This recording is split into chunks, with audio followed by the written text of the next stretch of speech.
Mari Bapak Ibu kita membaca firman Tuhan sebelum disampaikan oleh Ibu Ana. Dari Yohanes 3 ayat 1 sampai 21. Demikian firman Tuhan. Adalah seorang Farisi yang bernama Nikodemus, seorang pemimpin agama Yahudi. Ia datang pada waktu malam kepada Yesus dan berkata, "Rabi, kami tahu bahwa engkau datang sebagai guru yang diutus Allah. Sebab tidak ada seorang pun yang dapat mengadakan tanda-tanda yang engkau adakan itu, jika Allah tidak menyertainya." Yesus menjawab, katanya, "Aku berkata kepadamu, sesungguhnya jika seorang tidak dilahirkan kembali, ia tidak dapat melihat kerajaan Allah." Kata Nikodemus kepadanya, "Bagaimanakah mungkin seorang dilahirkan kalau ia sudah tua? Dapatkah ia masuk kembali ke dalam rahim ibunya dan dilahirkan lagi?" Jawab Yesus, "Aku berkata kepadamu, sesungguhnya jika seorang tidak dilahirkan dari air dan roh, ia tidak dapat masuk ke dalam kerajaan Allah. Apa yang dilahirkan dari daging adalah daging, dan apa yang dilahirkan dari roh adalah roh. Janganlah engkau heran, karena aku berkata kepadamu, kamu harus dilahirkan kembali. Angin bertiup kemana ia mau, dan engkau mendengar bunyinya. Tetapi engkau tidak tahu dari mana ia datang atau kemana ia pergi. Demikianlah halnya dengan tiap-tiap orang yang lahir dari roh." Nikodemus menjawab, katanya, "Bagaimanakah mungkin hal itu terjadi?" Jawab Yesus, "Engkau adalah pengajar Israel, dan engkau tidak mengerti hal-hal itu? Aku berkata kepadamu, sesungguhnya kami berkata-kata tentang apa yang kami ketahui, dan kami bersaksi tentang apa yang kami lihat. Tetapi kamu tidak menerima kesaksian kami. Kamu tidak percaya waktu aku berkata-kata dengan kamu tentang hal-hal duniawi. Bagaimana kamu akan percaya kalau aku berkata-kata dengan kamu tentang hal-hal sorgawi? Tidak ada seorang pun yang telah naik ke sorga selain daripada Dia yang telah turun dari sorga, yaitu Anak Manusia. Dan sama seperti Musa meninggikan ular di padang gurun, demikian juga Anak Manusia harus ditinggikan, supaya setiap orang yang percaya kepadanya beroleh hidup yang kekal. Karena begitu besar kasih Allah akan dunia ini, sehingga Ia telah mengurniakan Anaknya yang tunggal, supaya setiap orang yang percaya kepadanya tidak binasa, melainkan beroleh hidup yang kekal. Sebab Allah mengutus Anaknya ke dalam dunia bukan untuk menghakimi dunia, melainkan untuk menyelamatkannya oleh Dia. Barang siapa percaya kepadanya, ia tidak akan dihukum. Barang siapa tidak percaya, ia telah berada di bawah hukuman, sebab ia tidak percaya dalam nama Anak Tunggal Allah. Dan inilah hukuman itu. Terang telah datang ke dalam dunia, tetapi manusia lebih menyukai kegelapan daripada terang, sebab perbuatan-perbuatan mereka jahat. Sebab barang siapa berbuat jahat, membenci terang, dan tidak datang kepada terang itu, supaya perbuatan-perbuatan yang jahat itu tidak nampak. Tetapi barang siapa melakukan yang benar, ia datang kepada terang, supaya menjadi nyata bahwa perbuatan-perbuatannya dilakukan dalam Allah. Demikian. Terima kasih Bu Nerliana. Ya, silakan Ibu Donanti, Keluaran 3 ayat 1 sampai 22.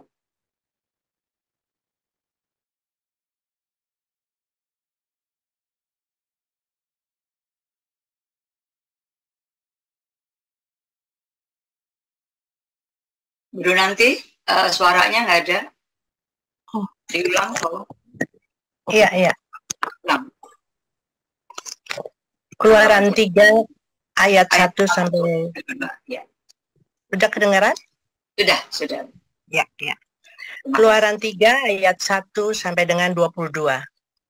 Adapun Musa, ia biasa menggembalakan kambing domba Yetro, mertuanya, imam di Midian.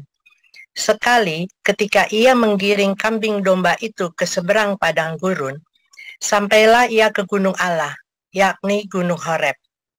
Lalu malaikat Tuhan menampakkan diri kepadanya di dalam nyala api yang keluar dari semak duri.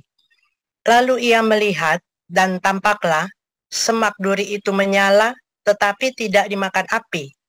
Musa berkata, "Baiklah, aku menyimpang ke sana untuk memeriksa penglihatan yang hebat itu. Mengapakah tidak terbakar semak duri itu?" Ketika dilihat Tuhan bahwa Musa menyimpang untuk memeriksanya, berserulah Allah dari tengah-tengah semak duri itu kepadanya, "Musa, Musa."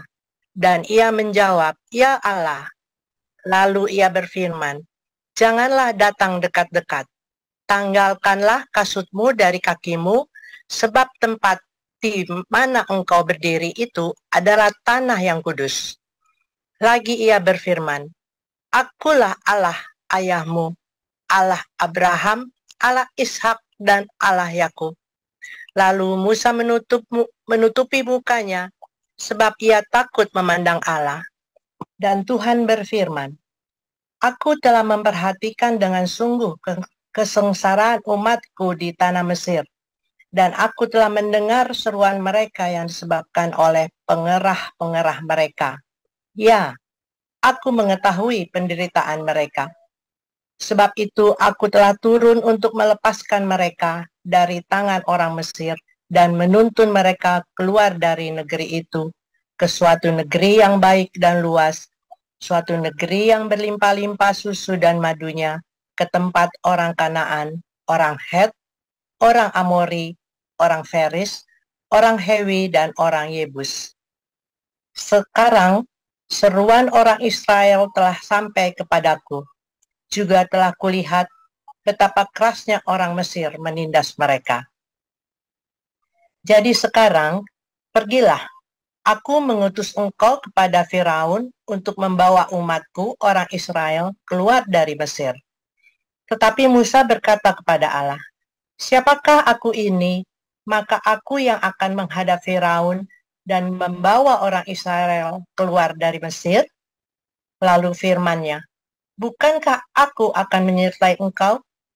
Inilah tanda bagimu bahwa aku yang mengutus engkau. Apabila engkau telah membawa bangsa itu keluar dari Mesir, maka kamu akan beribadah kepada Allah di gunung ini." Lalu Musa berkata kepada Allah, "Tetapi apabila aku mendapatkan orang Israel dan berkata kepada mereka, 'Allah nenek moyangmu telah mengutus aku kepadamu,' dan mereka bertanya kepadaku, 'Bagaimana tentang namanya?' Apakah yang harus kujawab kepada mereka?" Firman Allah kepada Musa, "Aku adalah aku." Lagi firman-Nya, "Beginilah kau katakan kepada orang Israel itu, Akulah aku, telah mengutus kamu kepadamu." Selanjutnya berfirmanlah Allah kepada Musa, "Beginilah kau katakan kepada orang Israel, Tuhan Allah nenek moyangmu, Allah Abraham, Allah Ishak, dan Allah Yakub, telah mengutus aku kepadamu. Itulah namaku untuk selama-lamanya, dan itulah sebutanku turun-temurun. Pergilah, kumpulkanlah para tua-tua Israel, dan katakanlah kepada mereka, Tuhan, Allah nenek moyangmu, Allah Abraham, Ishak, dan Yakub, telah menampakkan diri kepadaku, serta berfirman, Aku sudah mengindahkan kamu, juga apa yang dilakukan kepadamu di Mesir. Jadi aku telah berfirman, aku akan menuntun kamu keluar dari kesengsaraan di Mesir, menuju ke negeri orang Kanaan, orang Het, orang Amori, orang Feris, orang Hewi, dan orang Yebus, ke suatu negeri yang berlimpah-limpah susu dan madunya. Dan bila mana mereka mendengarkan perkataanmu, maka engkau harus beserta para tua-tua Israel pergi kepada Raja Mesir, dan kamu harus berkata kepadanya, Tuhan Allah orang Ibrani telah menemui kami. Oleh sebab itu, izinkanlah kiranya kami pergi ke padang gurun 3 hari perjalanan jauhnya untuk mempersembahkan korban kepada Tuhan Allah kami. Tetapi aku tahu bahwa Raja Mesir tidak akan membiarkan kamu pergi, kecuali dipaksa oleh tangan yang kuat. Tetapi aku akan mengacungkan tanganku dan memukul Mesir dengan segala perbuatan yang ajaib yang akan kulakukan di tengah-tengahnya. Sesudah itu ia akan membiarkan kamu pergi. Dan aku membuat orang Mesir bermurah hati terhadap bangsa ini, sehingga apabila kamu pergi, kamu tidak akan pergi dengan tangan hampa. Tetapi tiap-tiap perempuan harus meminta dari tetangganya dan dari perempuan yang tinggal di rumahnya, barang-barang perak dan emas dan kain-kain yang akan kamu kenakan kepada anak-anakmu lelaki dan perempuan. Demikianlah kamu akan merampasi orang Mesir itu. Demikian firman Tuhan. Terima kasih Bu Donanti. Ya, Ibu Marjuni silakan, Matius 19 ayat 12 sampai 22. Baik, terima kasih Bu Cinta. Ada seorang datang kepada Yesus dan berkata, Guru, perbuatan baik apakah yang harus kuperbuat untuk memperoleh hidup yang kekal? Jawab Yesus, apakah sebabnya engkau bertanya kepadaku tentang apa yang baik? Hanya satu yang baik. Tetapi jikalau engkau ingin masuk ke dalam hidup, turutilah segala perintah Allah. Kata orang itu kepadanya, perintah yang mana? Kata Yesus, jangan membunuh, jangan berzina, jangan mencuri, jangan mengucapkan saksi dusta, hormatilah ayahmu dan ibumu, dan kasihilah sesamamu manusia seperti dirimu sendiri. Kata orang muda itu kepadanya, semuanya itu telah kuturuti, apalagi yang masih kurang? Jawab Yesus kepadanya, jikalau engkau hendak sempurna, pergilah, jualah segala milikmu, dan berikanlah itu kepada orang-orang miskin, maka engkau akan beroleh harta di sorga, kemudian datanglah kemari dan ikutlah aku. Ketika orang muda itu mendengar perkataan itu, pergilah ia dengan sedih sebab banyak hartanya. Yesus berkata kepada murid-muridnya, Aku berkata kepadamu, sesungguhnya sukar sekali bagi seorang kaya untuk masuk ke dalam kerajaan sorga. Sekali lagi aku berkata kepadamu, lebih mudah seekor unta masuk melalui lubang jarum daripada seorang kaya masuk ke dalam kerajaan Allah. Ketika murid-murid mendengar itu, sangat gemparlah mereka dan berkata, jika demikian, siapakah yang dapat diselamatkan?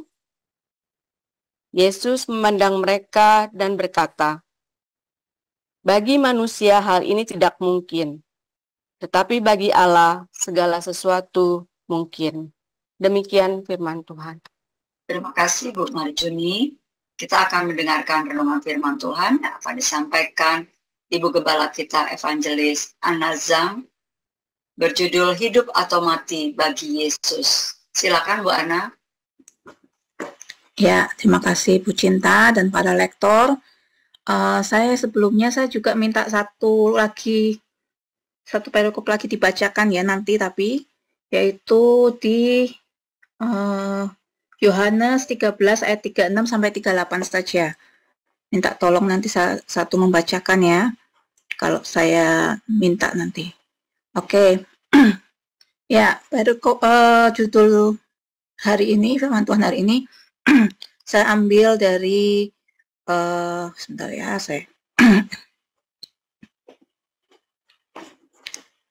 ya, kelihatannya udah ya. Oke, hidup atau mati bagi Yesus. Ya, saya tuh ingat ya, waktu pas zaman masih remaja ya, masih lagi giat-giatnya melayani Tuhan ya. Pertama kali saya menerima Tuhan Yesus sebagai juru selamat saya, waktu itu kira-kira SMP kelas 3 ya. Awalnya tuh saya tuh dari latar belakang keluarga Katolik ya, rajin ke gereja juga di Katolik ya. Terus kebetulan tante saya itu seorang Kristen Protestan ya, bukan Kristen Protestan, tapi dia Kristen dari Bethel ya.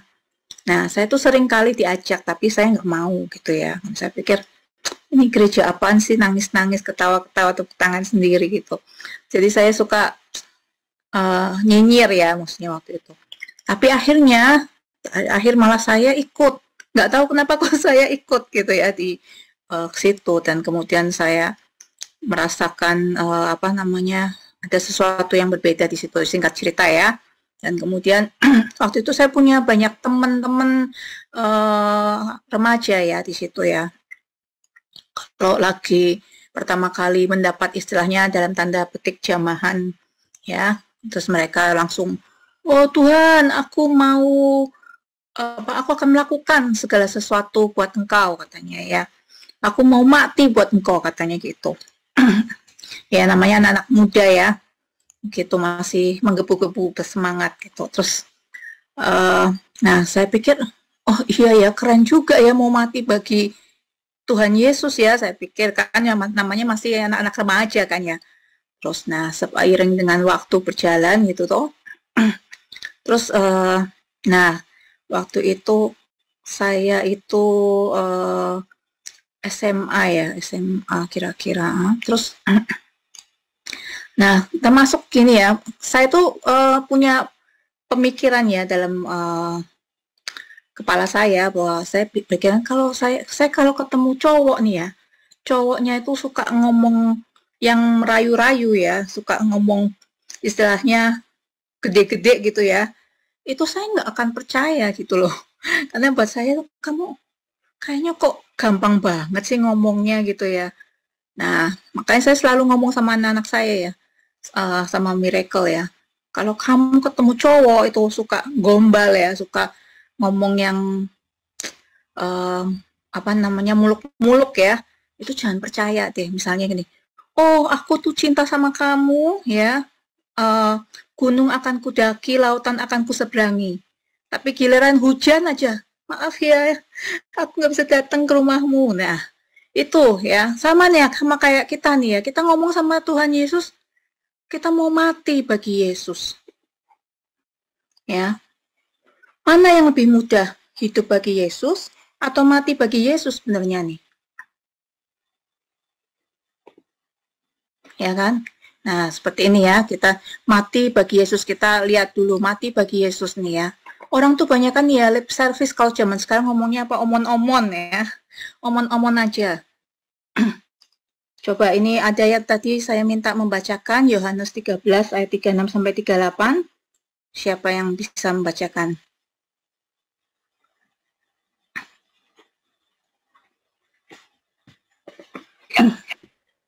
Saya dulu ya. Ya, Yohanes silakan. Ayat Yohanes 13 ayat 36 sampai 38. ya, 36 sampai 38. Simon Petrus berkata kepada Yesus, Tuhan, kemanakah engkau pergi? Jawab Yesus, ke tempat aku pergi, engkau tidak dapat mengikuti aku sekarang, tetapi kelak engkau akan mengikuti aku. Kata Petrus kepadanya, Tuhan, mengapa aku tidak dapat mengikuti engkau sekarang? Aku akan memberikan nyawaku bagimu. Jawab Yesus, nyawamu akan kau berikan bagiku? Sesungguhnya aku berkata kepadamu, sebelum ayam berkokok, engkau telah menyangkal aku 3 kali. Ya, terima kasih Bu Cinta ya. Ya, jadi di perikop ini ya, kita lihat ya, waktu Simon Petrus ini kan ikutin Tuhan Yesus kemana-mana ya. Tuhan, kamu mau kemana nih? Ya kan, nanyain. Kata Tuhan, kamu nggak bisa ikut nih aku. Nggak bisa ikut aku sekarang. Nanti kamu ikut. Tapi Tuhan Petrus jawabnya apa? Kenapa aku nggak bisa ikut kamu sekarang? Ya kan, aku rela nih memberikan nyawaku buat kamu. Ya, Petrus bilang kayak gitu, sombong ya, omon-omon itu, lip service ya. Terus Tuhan Yesus jawabnya apa? Kamu mau kasih nyawamu buat aku, nanti sebelum ayam berkokok 3 kali sebelum ayam berkokok kamu telah menyangkal aku 3 kali katanya. Ya kan, Tuhan Yesus sudah tahu kan. Nah, sama kayak kita ya. Kita seringkali kita gampang gitu ngomong. Tuhan, aku mau mati buat Tuhan Yesus. Belum golok ya. Golok ditaruh di leher. Belum sampai nih, sampai kejadian itu. Kita udah nggak tahu kemana. Baru diancam sedikit ya. Aduh, aku merasa tertekan. Aku merasa, aduh, tidak berdaya. Maaf ya. Berapa banyak coba kita seperti itu ya, seringkali kita kalau sesumbar ya, kalau ngomong aku mau mati buat Yesus, belum lagi pisau ada di leher kita udah tinggalkan Yesus, kita udah, ya maaf ya kan, contoh lah ya, banyak misalnya orang-orang yang begitu dipersekusi udah langsung kelihatan, ya kan, makanya kita nggak usah sesumbar, kita nggak usah nggak usah terlalu berlebihan gitu loh, ya kan.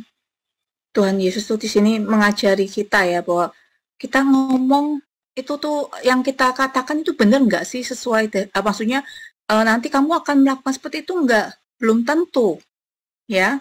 Nah, terus ada lagi yang kedua ya, ada orang-orang di sini di ayat yang Yohanes 16 ayat 2 ya, ada orang yang kalau membunuh orang pengikut Kristus itu menyangka dia berbuat bakti kepada Allah, ya kan. Jadi ada orang-orang yang berpikiran, ya mereka punya pikiran bahwa kalau aku melakukan sesuatu menganiaya orang lain, aku berbuat jahat kepada ini, mereka mengira berbuat bakti ya kepada Allahnya. Dan sama seperti orang Kristen yang agamawi ya, seringkali juga kita berpikir bahwa kalau aku nih melakukan ini berarti aku berbuat sesuatu buat Allah kita, padahal semuanya enggak ya.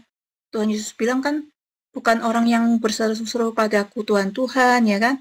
Dan enggak selalu kita itu ada di gereja, mungkin kita setiap hari sepanjang hari ada di gereja ya, tapi hati kita mungkin jauh dari Tuhan ya, kita nggak melakukan kehendak Tuhan yang benar-benar ya. Saya dulu mungkin sudah sering cerita ya, bahwa saya dulu punya kakak rohani gitu, terus kelihatannya keren ya, kalau datang itu khotbah itu, wah luar biasa ini orangnya khotbahnya gitu kan ya.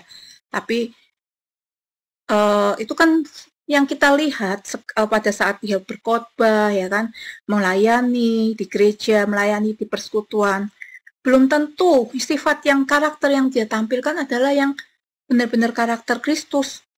Kita baru tahu setelah apa? Setelah di rumah, ya kan? Baru ketahuan.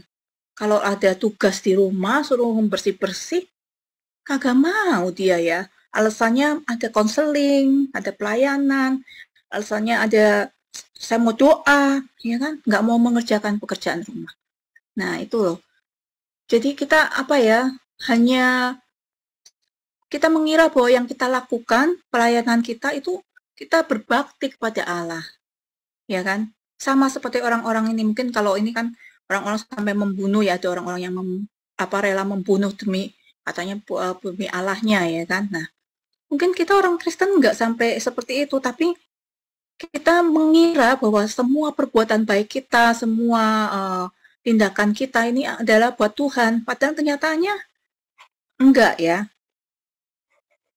Nah, kalau tadi dibacakan ya, tadi di ayat yang Keluaran ya, bahwa kalau kita baca dari, mungkin Bapak Ibu yang sudah ikut kelas evangelis ya, kelas apologetik, mungkin sudah diceritakan sama Pastor Paul ya. Jadi dari awal, sejak dari awal Tuhan menciptakan, itu sebenarnya tujuannya apa?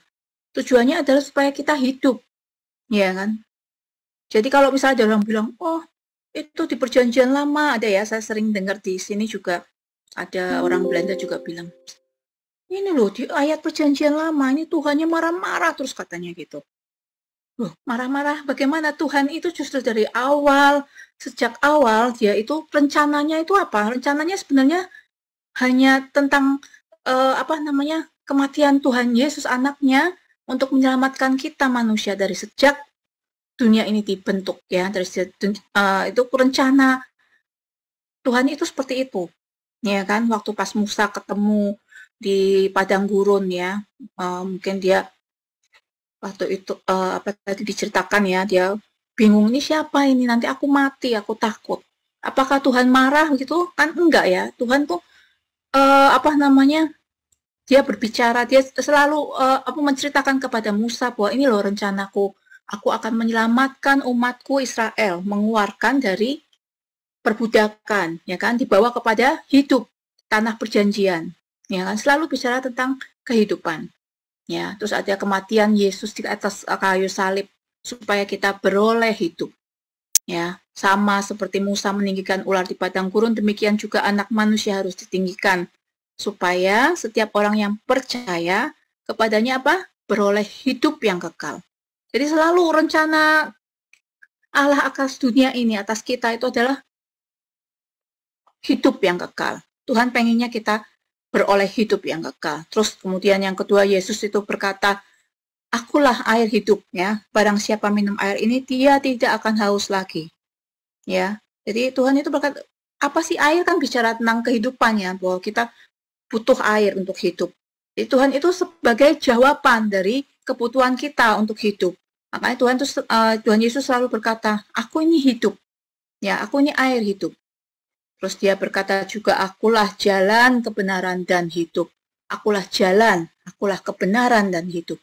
Ya, tidak ada seorang pun yang dapat datang kepada Bapa kalau tidak melalui aku. Tuhan itu selalu begitu. Jadi selalu dia itu kalau setiap kali kemana-mana, dia selalu memberitakan tentang hidup. Dia nggak pernah bilang kamu disuruh mati, kita disuruh mati. Buat dia nggak ada. Ya, dia nggak pernah bilang Tuhan kita itu nggak pernah nyuruh kita mati buat dia. Nggak pernah. Tapi Tuhan itu selalu bilang, kamu itu hidup, kamu akan hidup karena aku. Ya, Yesus adalah roti kehidupan. Dia bilang, aku adalah roti hidup. Barang siapa datang kepadaku tidak akan lapar lagi. Orang hidup kan apa? Butuh makan, ya. Tadi butuh air, butuh makan. Kemudian Tuhan Yesus juga bilang apa? Yesus adalah terang kehidupan.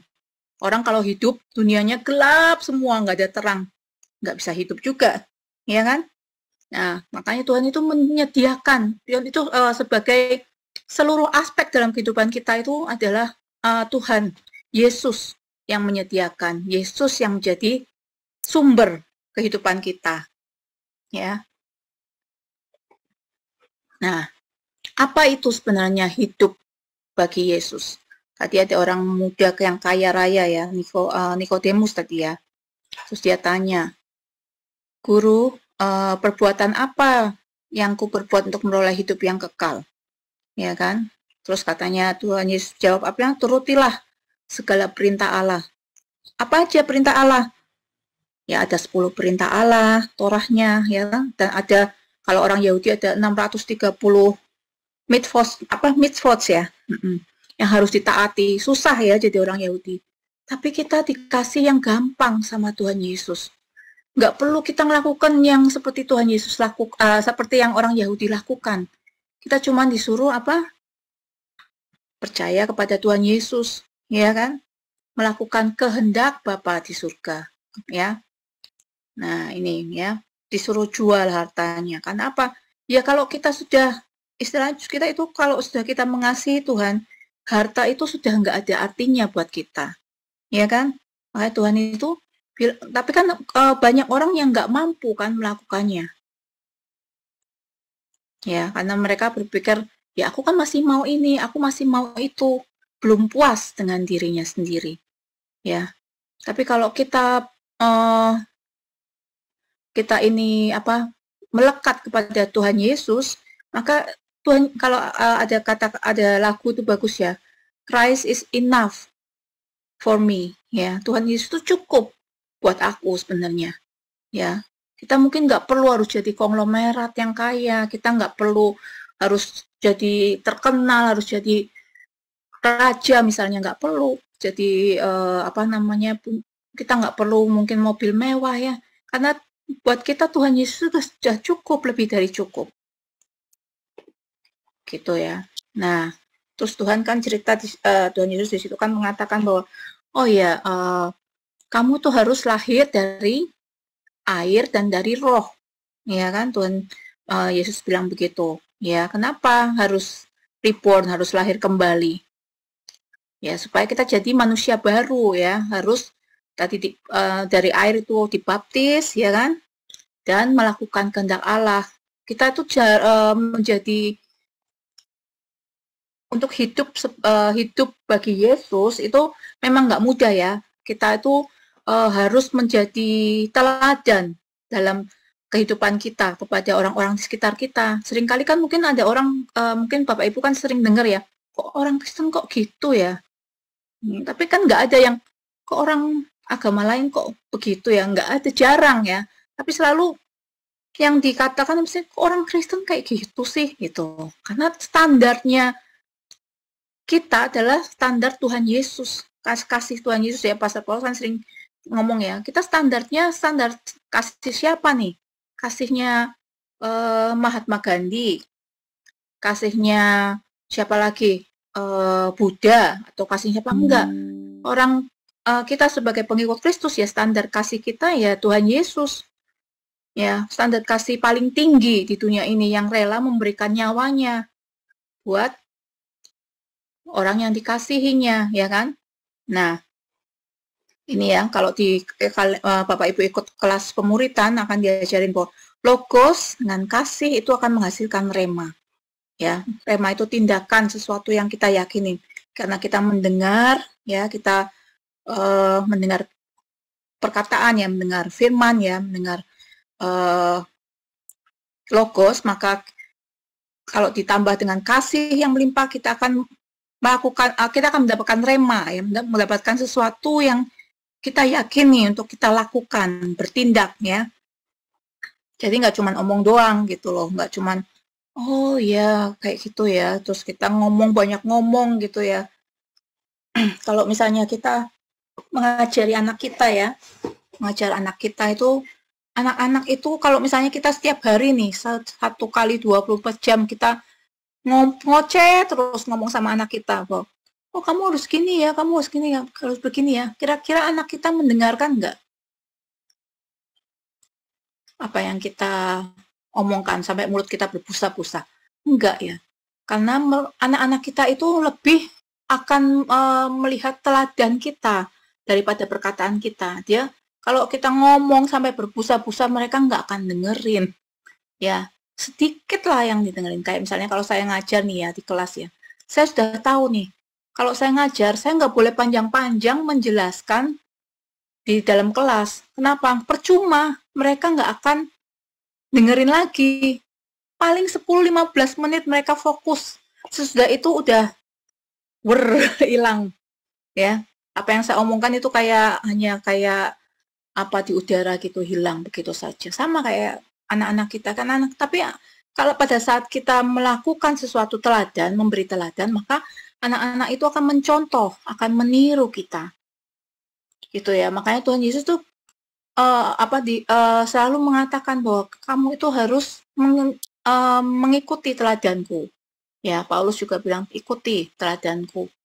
Kita harus jadi saksi, kita harus jadi teladan buat orang-orang sekitar kita. Ya memang standar kita tinggi kok.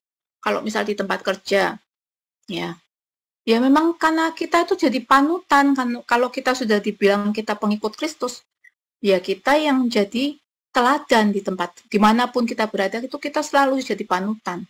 Kalau kita melakukan hal yang tidak baik, tentu saja kita akan diomong orang kan, mesti kan, kok katanya pengikut Kristus.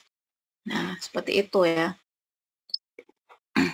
Jadi tadi yang saya bilang ya, orang mati bagi Yesus sama hidup bagi Yesus itu lebih berguna mana sih sebenarnya untuk kerajaan surga itu?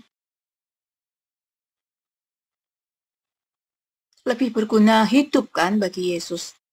Ya kan makanya dari itu kita nggak usah lah kita maksudnya berpikir bahwa aku mau mati buat Yesus.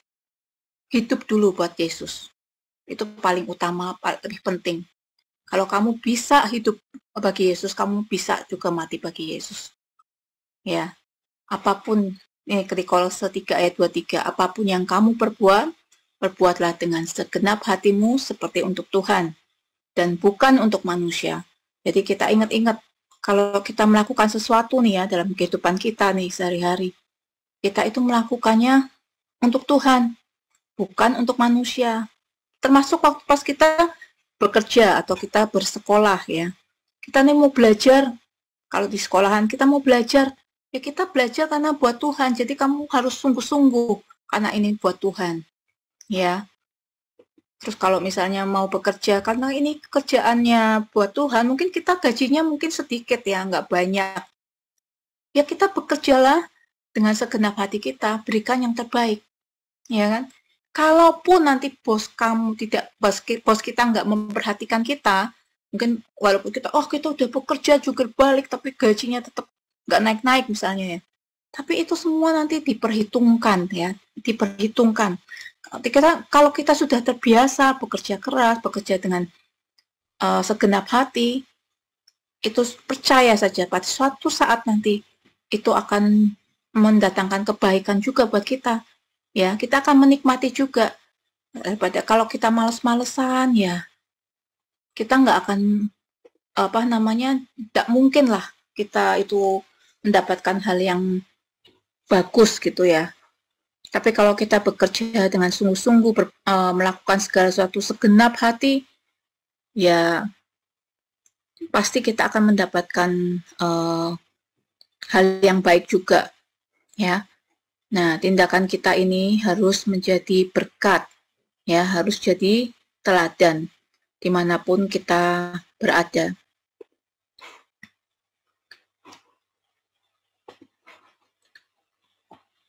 Jadi buat kita ya, orang-orang yang disebut pengikut Kristus, kita ini harus selalu memperhatikan hidup kita, ya, menjaga hidup kita, apapun yang kita lakukan itu kita harus bisa memuliakan Tuhan ya. Bukan artinya gini ya, bukan sok suci gitu ya, atau nanti dikit-dikit ada orang lagi apa terus kamu nggak boleh gitu loh. Itu nanti nggak suci, nggak kudus. Tapi kita sendiri di lain kita kayak contoh ya, misalnya ada salah satu kenalan kita tuh yang Pak Paul sering cerita ya. Kalau ngomong itu rohani banget ya, rohani banget nanti. Tuhan Yesus itu aku jangan khawatir akan menolong, pasti akan memberikan. Pokoknya kalau ngomong rohani banget lah gitu ya. Tapi tapi dia juga sering misuh-misuh juga, ya. Pakai F word dan apa sebagainya. Nah, waktu kita kan ngomong kan ya, kamu sadar nggak apa yang kamu katakan itu nggak menjadi berkat buat orang lain ya. Maksudnya kamu kan tahu bahwa maksudnya kalau kita mengatakan perkataan yang keluar dari mulut kita itu kan juga menjadi berkat kan buat orang-orang lain gitu loh. Kalau istilahnya gini, jangan sampai orang itu jadi enek ya ngeliatin kita, maksudnya tindakan kamu kok nggak mencerminkan, perkataan kamu tidak mencerminkan hal yang tidak mencerminkan Kristus gitu ya. Jadi setiap kali juga nggak mengucap syukur ya, selalu ini mengeluh dan sebagainya. Nah, itu juga kita harus perhatikan ya, bahwa kita ini jadi pengikut Kristus ya, kita harus belajar tetap meneladani Tuhan Yesus seperti apa gitu ya, harus jadi berkat, jadi teladan yang baik gitu, juga dalam pekerjaan kita, dalam rumah tangga kita. Makanya kita jangan sampai kita menjadi batu sandungan buat orang-orang di sekitar kita juga ya. Misalnya contohnya kalau misalnya kita di rumah ya, kita ke gereja terus, terus sampai anak-anak kita nggak diurusin gitu ya, keluarga kita nggak diurusin. Terus gunanya apa? Apakah itu jadi berkat buat anak-anak kita? Ya, saya pernah dengar juga ada orang ya berkata, ini loh anaknya nggak mau ke gereja, jadi nggak percaya Tuhan Yesus. Padahal dari kecil diajak ke sekolah minggu. Ya bukan masalah diajak ke sekolah minggunya ya, jangan salah ya. Kita sebenarnya nggak boleh memberikan pendidikan tentang Tuhan itu kepada anak-anak kita, dikasihkan ke guru sekolah minggu, kita nggak bisa seperti itu. Tapi justru teladan itu adalah dari orang tua, dari rumah.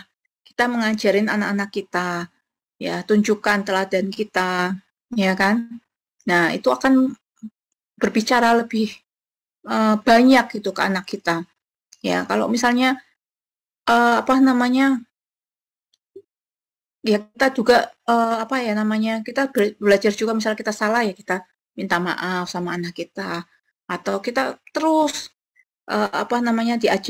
dikasih tentang Tuhan ya, diceritakan gitu melalui pengalaman-pengalaman hidup kita ya, itu juga menjadi bekal buat anak-anak kita ya.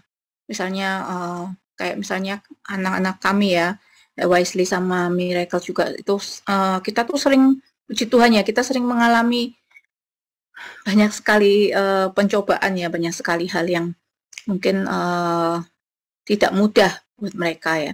Tapi dari situ mereka belajar untuk mengandalkan Tuhan ya, untuk setiap hal gitu ya, setiap hal yang mereka kerjakan, mereka inginkan, ya itu belajar mengandalkan Tuhan gitu ya. Jadi dia nggak cuman hanya dengar dari orang tuanya tentang Tuhan, tapi mereka juga belajar merasakan, belajar melakukan, menjalankan firman Tuhan gitu loh. Jadi kalau ada masalah, ada sesuatu yang sukar, ya kamu doa saja, kamu belajar, kamu percaya Tuhan pasti buka jalannya. Jadi mereka semakin bertambah imannya, bertambah pengenalan akan Tuhan ya, semakin mengerti gitu. Nah itu juga seperti tadi ya, kita sudah tadi di awal-awal ya saya katakan bahwa hidup itu, kita itu harus menjalani hidup kita dengan